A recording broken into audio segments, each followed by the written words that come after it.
কি মনে হয় যে নির্বাচনটা কি আসলে আগামী ফেব্রুয়ারিতে হবে?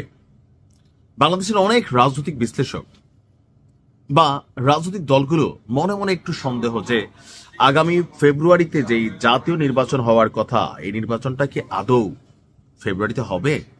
নির্বাচনের আগে কি এমন করে নতুন কোনো কাহিনী তৈরি হতে পারে যেখান থেকে নির্বাচন পিছিয়ে যেতে পারে? পরিস্থিতি দেখে কিন্তু এখন এমনই মনে হচ্ছে গতকালকে নির্বাচনে যাবে কিনা এটা এখন চিন্তা ভাবনা করছে এনসিপি। এমন বক্তব্য যখন আসিফ মাহমুদ দিয়েছে, এনসিপির অ্যালাইন কার সাথে? জামাত ইসলামের সাথে। জামাত ইসলাম তো নির্বাচনে যাবে, তাহলে এনসিপির যাওয়া না যাওয়া কি কোনো বক্তব্য?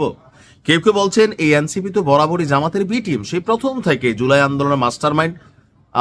এগুলো অন্যদের উপর ক্রেডিট যাইতে পারে, বাট মেইন খেলোয়াড়টা ছিল জামাত। তো সেখান থেকে এই দলটা বা এনসিপি যতগুলা আন্দোলন ডক্টর ইউনূস থেকে টেকনিক্যালি আদায় করছে, ফোর্স করার কাজ লাগছে, জামাত পিঠে হাত রাখা লাগছে।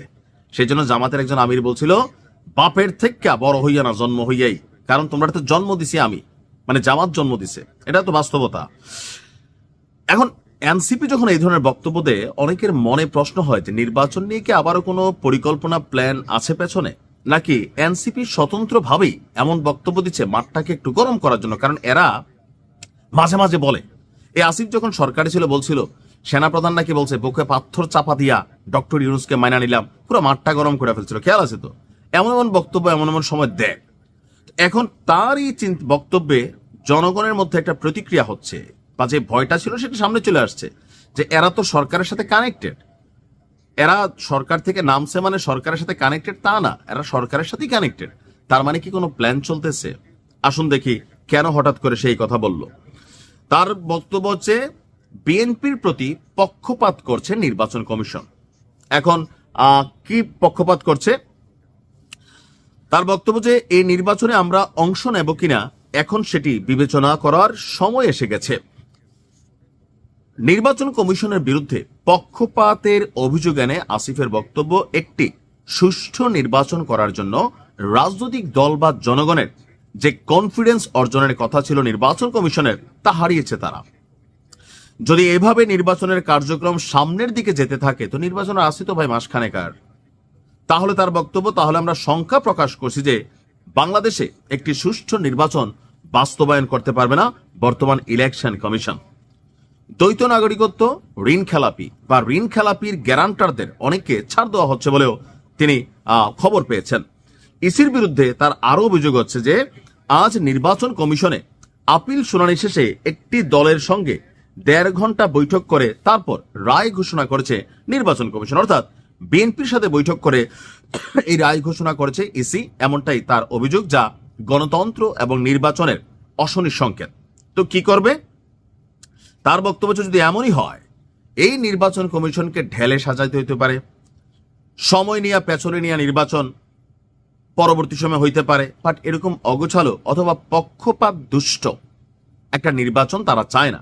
এখন নির্বাচন যদি না হয় লাভ কাদের? আসিফদেরই কিন্তু 400 কোটির অভিযোগ আছে, নাহিদের বিরুদ্ধে কোটি কোটির অভিযোগ আছে, এই উপদেষ্টাদের বিরুদ্ধে কত কিছু যে আসতেছে। ডক্টর ইউনূস সাহেব তিনিও তো ফায়দাই নিচ্ছেন। যতক্ষণ নির্বাচন হবে না এই রামসাম যদুমধু ও যে বিচি নেতা কৈথেকা ধান্দা কোটি কোটি টাকা, আপনি দেখেন আইফোন টাইফোন চালাইয়া ড্রেস আপ গাড়ি বাড়ি এক একজন শত কোটি কামাই ফেলছে, এদের লাভ। কারণ রাজনৈতিক সরকার আসলে এই ধান্দাবাজদের ধান্দা বন্ধ হয়ে যাবে।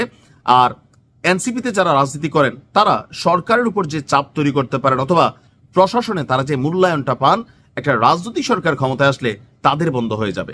এই মুহূর্তে নির্বাচন বন্ধ হলে আমার মনে হয় জামাতেরও লাভ না, লাভটা হচ্ছে এনসিপির কয়েকজন নেতার, লাভ হচ্ছে যারা ধান্দাবাজ, এদের রাষ্ট্রের ক্ষতি, বিদেশি বিনিয়োগ দেশে বন্ধের পথে, সরকার হিমশিম খাচ্ছে, দেশে গ্যাসের সংকট, এটা সংকট ওইটা সংকট। ইউনূস সরকারের আমলে সারা পৃথিবীতে বাংলাদেশের ভিসার ইস্যু কমছে। একটা রাজনৈতিক সরকার না থাকলে কেউ কিন্তু স্থিতিশীল ভাবে না একটা রাষ্ট্রকে। সো নির্বাচন দরকার। পেছানোর কোন রকম ষড়যন্ত্র বাংলাদেশের জনগণ এনসিপির কথায় মাঠে নামবে না। আসিফ বলছে মাঠে নামবে, তো নামো। তুমি আর আগের মতন আসিফ মাঠে নেমে কিছু করতে পারবে না, পরিস্থিতি বদলাই গেছে। হ্যাঁ, এখন এটা যদি জামাতের তলে তলে অন্তরে অন্তরে চিন্তা হয়, জামাতের ইচ্ছারে এনসিপি বলুক, তাহলে হয়তো ভিন্ন প্রেক্ষাপট হইতে পারে, কিন্তু এনসিপির শক্তিতে নির্বাচনের কিচ্ছু হবে না। বাট একটা আলোচনার খোরাক তো হলো। আমি ফেব্রুয়ারিতে জাতীয় নির্বাচন প্রত্যাশা করি। ভালো থাকুন।